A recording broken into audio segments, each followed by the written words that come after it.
Hello, Lindsay here at I Pulled the Pin, and in just a few weeks' time I am going to be heading off on my long-term bike tour, cycling all the way from Turkey back to the UK. That's why I'm here at B&Q, looking for some parts to help build a custom bracket for my dynamo light. And it got me thinking, maybe it'd be useful to share with you all the prep that I'm doing to get the bike ready to go. So come on, in we go. The most important thing that I do before any bike tour is getting my bike serviced. This is essential for my peace of mind to know the bike is in good shape and to avoid mechanicals along the way. So the team at the LBS know about my upcoming tour and they've kindly invited me to join them for the service. Now I'm not sure if that means I'm going to be getting my hands dirty today or not, but either way it's a great opportunity to see the pros in action and learn a bit more about my bike.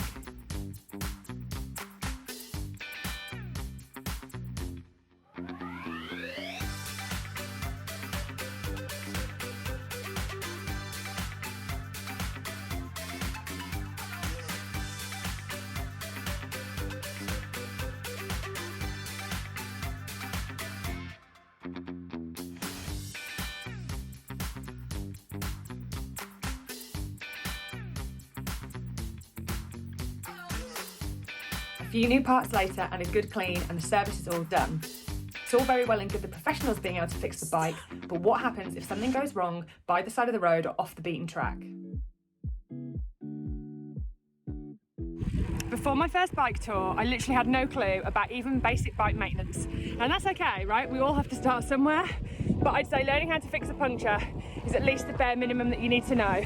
Not just for touring, but certainly for any kind of ride, unless you fancy a long walk home. Now, I'm a really visual person, so I found the best way to learn for me was by watching some online tutorials before giving it a go myself.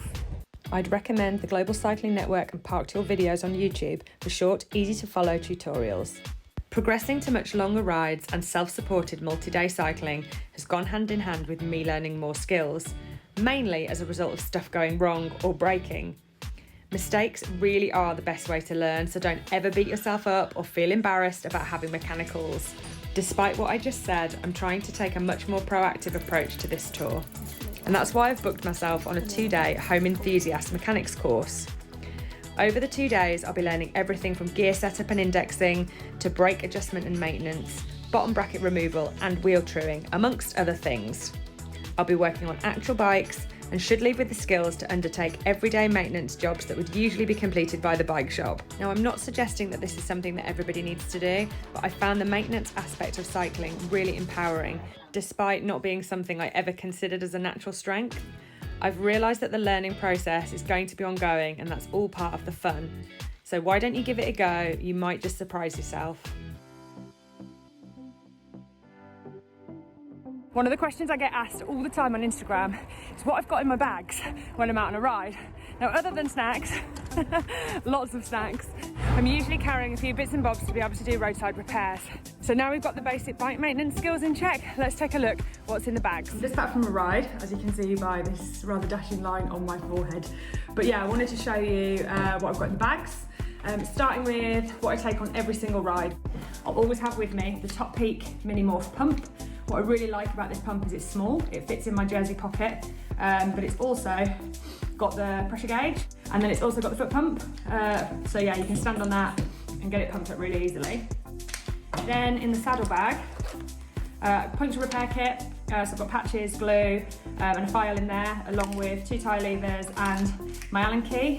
My Allen key is a different size to what's on my multi-tool, so I always make sure I've got that separate. When you get a new bike or have a bike for the first time, I would go through all of your nuts, bolts, screws on the frame and make sure that your multi-tool has all the right sizes. Then I have 1 inner tube and my multi-tool. So I recently upgraded my multi-tool, had quite a cheap entry-level one, and then as I've learned more mechanic basics, I've realised that I did need some different tools to do some of the jobs. Really like this one, it's the Blackburn Big Switch Ratchet. And what I love about this is it's really small, 192 grams, fits in my saddle bag, and it's got everything that I need in here at the moment. There's a separate little pocket in here, which I really like. In there, you'll see I've got some quick links, in case I need to break my chain or anything snaps. And then I'm also carrying 2 spare hangers. I've bent a hanger in the past. This is a unique part to your bike. So yeah, there are some fixes you can do by the side of the road, but it's helpful to have these so that doesn't call a day to your ride or your tour. So I'll be carrying 2 spares on this trip. So I have got a spare chain that's already been sized. Definitely the mileage I'll be doing, I'll need to change that, and probably a cassette, but I don't really want to carry a cassette with me. I'll have to get it serviced along the way. Got 2 sets of brake pads, front and rear. I've just had them replaced as part of the service, but they'll probably need looking at some point. Spare set of cleats, and I have got a gear cable. I've got hydraulic brakes, otherwise I would be taking a brake cable too. I have got some spokes.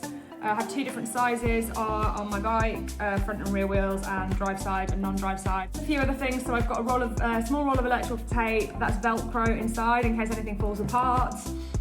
Also, cable ties are your friends, so I've got a selection of cable ties and just some latex gloves as well to keep the hands clean. So I think that's everything that I'm going to be carrying, but I've also got another tip for you. It took me ages to work out exactly what parts I needed, so I decided to pull them together into a simple document outlining all the specific part numbers and links to websites where I can buy them. This will save me loads of time in future, and I'll be saving it onto my Google Drive or Dropbox so I can access this remotely while I'm away on my trip. 2 things that I forgot to mention on my spares list. One is a foldable tyre. This is the foldable version of my Cheval Mondial. It takes up a bit of room, but hopefully I will fit it in, and it'll be great to have in an emergency. And then I've also got tent repair tape. So these are just really easy to use stick-on patches. You can use them to not just repair your tent, but things like down jacket, sleeping mat, sleeping bag. So really useful bit of kit to have. Even if you don't know how to fix this stuff yourself, it's still worth carrying the parts. Firstly, another cyclist might be able to help you by the side of the road. And secondly, even if you get to a bike shop, they may not have the specific parts for your bike. This just means you can get back on the move much quicker. One of the most important decisions you'll make for your bike tour or bikepacking trip is how you're going to carry your stuff and what kind of configuration of bags you're going to use. I've tried a variety of different setups over the last year, from my first tour of the Scottish Highlands fully loaded with panniers, to my 3 Peaks Challenge and Coast to Coast rides where I went with more of a bike packing setup. Confession time, I actually found all of this completely intimidating at the beginning. From people with their ultralight camping gear to their fancy bike packing setup. Now, if there's one thing that I've learned about cycling, is that everyone will have an opinion on what's the best thing to do. Now, if you're thinking about FTP and watts and speed, you've probably come to the wrong place to watch this video. For me, what I love about touring is it is slow travel, it's an amazing way to immerse yourself in a country, and I love the freedom and flexibility of having everything that I need to live with me on the bike. That comes at a cost, which is it weighs something, weighs more than me on a bike, which means I'm going to be travelling slower, which means forget the speed, forget the watts, forget all of that BS, right? And just carry what you need, carry what you want. Only you can and should make the decision about what is right for you and what setup you want to carry. So I'd be thinking about what essentials I need, probably with a few comforts or luxuries depending on the length of my trip, as well as trying to balance all of that with keeping the weight down. You will thank yourself for it on the climbs, but you also will get fitter and stronger the longer your trip. Now, if I'm going bikepacking for a weekend, I'd probably think about things a little bit differently. I actively probably would be trying to keep the weight down, really challenging myself on what I actually needed for such a short space of time. This next tour of mine is going to be at least 6 months, which is a long time to be on the road. With that in mind, I've chosen a kind of hybrid option, with classic panniers and the tent strap to the rear rack. I'm using front fork bags for extra lightweight storage, and we'll use a handlebar bag for easy access to electronics and the all-important snacks. I'm hoping to not need my frame bag, again to keep the weight down and allow me to carry 2 large water bottles in the frame space. So my next job is to fit the pannier rack and the fork cages, but I just want to share a couple more tips with you first. So picture the scene. You've just got back for an amazing bikepacking trip or tour. You unpack your bags, you take them off the bike, and then you find this. That's exactly what happened to me after my 3 Peaks ride. And I was absolutely devastated because I'd only had the bike 3 months. So I'm going to be taking extra care this time round to make sure I'm not disappointed when I get home. It makes sense to use added protection anywhere your bags come into direct contact with the frame, making sure you consider any cables that could rub between the frame and the bags. This normally comes in the form of a clear protective tape, and there are a number of different products on the market. Brands like Restrap make their own, 3M Heli tape is extremely popular, or specialists like Invisiframe have custom kits for a variety of bike models.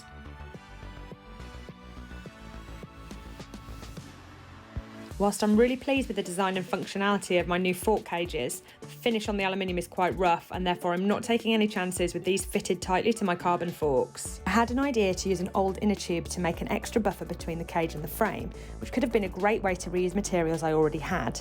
But I didn't love how rigid the beading was. Any slight imperfections like this could have been a source of damage in its own right. So I came up with the idea of a soft foam backing cut to size instead. This was a really cheap solution and I'm really pleased with how it's turned out. It's barely visible on the bike, but does exactly what I need it to do.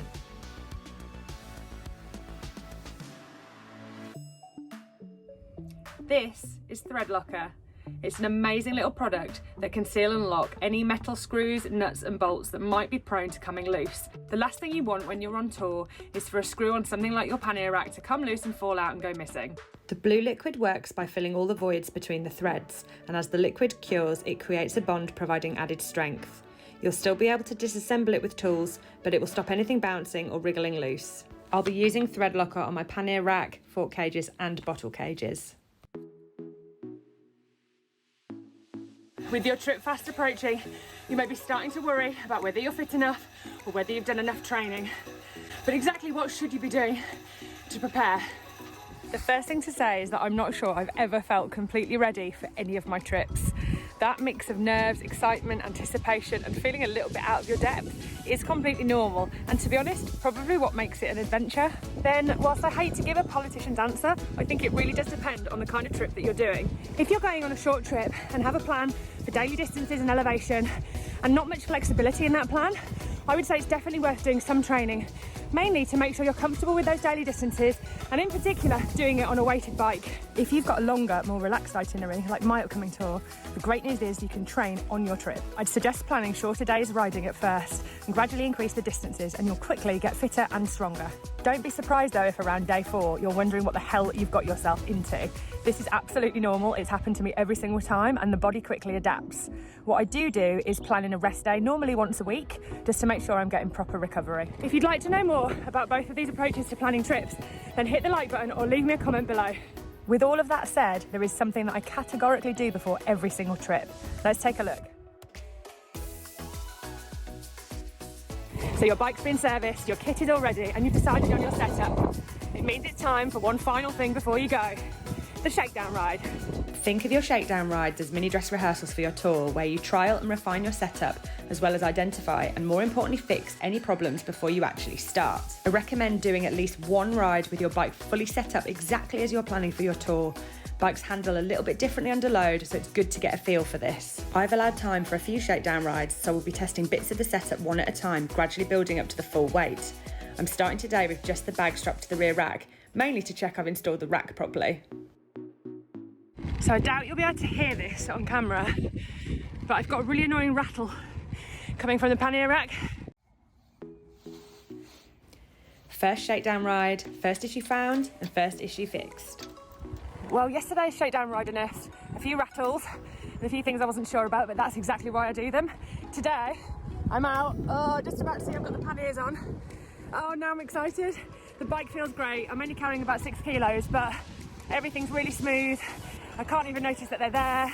The sun is shining for the first time in ages, and I'm properly excited for my trip now. The idea of the shakedown doesn't just have to apply to your bags. It's something that I like to do with any new kit.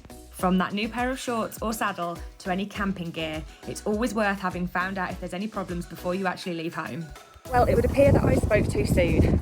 I thought everything was sorted, I've done everything right, I've been really organised, and for probably the last week I've had a really, really horrible noise coming from the bike, despite the service. Naturally, I'm starting to get a little bit worried, given that it's only a week before my trip. I've got a couple more options. I'm going to head back to the bike shop for a second time to get everything triple checked. The bike has been given the once over again. We've tweaked the seat post and a new free hub later, and I'm hoping that's all the problems sorted before I go. Kind of grateful they're happening now though, and not in the first few days of my trip. It's a big day today as I've packed everything up and I'm heading out for my final shakedown ride with the bike fully loaded and the exact setup I'm going to be using on my trip. Wish me luck.